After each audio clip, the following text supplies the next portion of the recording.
Un off-day total, ou presque, pour le Racing. Les Uclois ont sombré face à un Dragon irrésistible ce dimanche. Résultat, un cinglant 1-5 à domicile. Clairement, ça n'a pas été du tout. On a pris 5-1 avec une équipe du Dragon très efficace, assez bien en jambes, contrairement à nous. C'est vrai qu'on a eu c'était un peu la pagaille là pendant en tout cas le deuxième quart d'heure et il va falloir bien bosser pour montrer en tout cas notre visage. Tout aurait pu pourtant très bien commencer pour le Racing. On joue depuis seulement 2 minutes quand Cousins fonce au goal, mais perd son face-à-face avec Van Doren. Mais le Dragon est très en jambes, Gougnard se crée une possibilité dans le cercle, un ballon qui traîne que Rubens propulse au fond d'un revers, 0-1 après 4 minutes. Le Racing répond sur penalty corner, mais Cousins ne trouve pas les filets. Au Dragon, le premier PC est le bon, De La Torre trouve le trou et fait 0-2. Le calvaire commence pour les rats, les occasions se suivent et Gukasov s'emploie pour éviter le naufrage. De La Torre transforme le deuxième PC du Dragon. 100% de réussite pour les Anversois et surtout 0-3 après 12 petites minutes. Dans le deuxième quart d'heure, le Dragon continue face à un Racing pris à froid et en panne d'idées. Après un superbe travail de Gougnard, Ras termine d'une frappe croisée.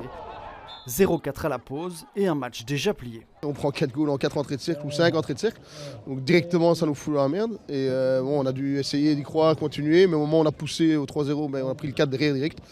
Ils ont été ultra efficaces au Dragon, et nous on était très mauvais défensivement pour une fois. En deuxième, le Racing tente, mais les réelles occasions sont surtout anversoises, avant que le 5e but ne tombe via Ras d'un tir puissant.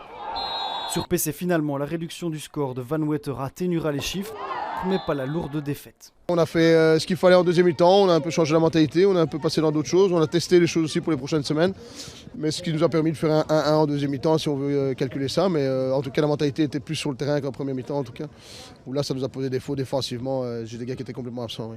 Une défaite combinée à la victoire du White Ducks qui éjecte le Racing du top 4 et surtout un mauvais signal avant un match d'Euroleague ce jeudi. On va rien lâcher et surtout voilà, on a des objectifs cette année européens comme j'ai dit juste avant et voilà, le but c'est de terminer dans le top 4, il reste assez de matchs et surtout un duel contre le Watt aussi donc voilà, après à nous de renverser la tendance et d'essayer en tout cas de prendre ses points au Watt Ducks. Il ne faut pas paniquer, il faut garder le processus, il y a encore plein de matchs et le Watt Ducks a encore beaucoup de matchs, Héraclès a encore beaucoup de matchs, le Brax a encore perdu aujourd'hui contre le Ring, on ne sait pas ce qui peut arriver dans ce championnat. Les Uclois restent confiants pour le top 4, mais il faudra montrer un autre visage.